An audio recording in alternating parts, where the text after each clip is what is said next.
पुण्यातील गुंड निलेश घायवळवर अनेक गुन्हेगारी खटले सुरू आहेत। त्यांनी अहिल्यानगर पोलिसांकडून निगेटिव्ह ॲड्रेस व्हेरिफिकेशन रिपोर्ट मिळूनही बेकायदेशीरपणे पासपोर्ट मिळवला आणि तो लंडनला पळून गेला असल्याची माहिती समोर आली। पण कुख्यात गुंड निलेश घायवळने पुण्यातील गंभीर गुन्ह्यांमुळे पासपोर्ट मिळणं अवघड असल्याचं लक्षात येताच बनावट कागदपत्रांचा आधार घेतला।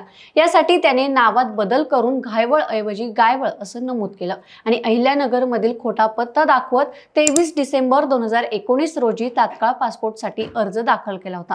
निलेश घायवळवर पुण्यात अनेक गंभीर गुन्हे दाखल असल्याने पासपोर्ट मिळणार नाही हे ओळखून त्याने पासपोर्ट मिळवण्यासाठी अहिल्यानगरमधील खोटा पत्ता वापरायचं ठरवलं।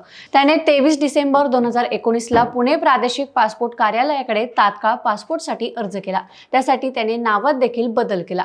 निलेशने त्याचं नाव घायवळ ऐवजी गायवळ असं अर्जावर नमूद केलं, म्हणजे घायवळ या नावातील एच काढून गायवळ असं केलं। त्याचबरोबर अहिल्यानगरच्या कोतवाली पोलीस ठाण्याच्या हद्दीतील खोटा पत्ता त्याने नमूद केला।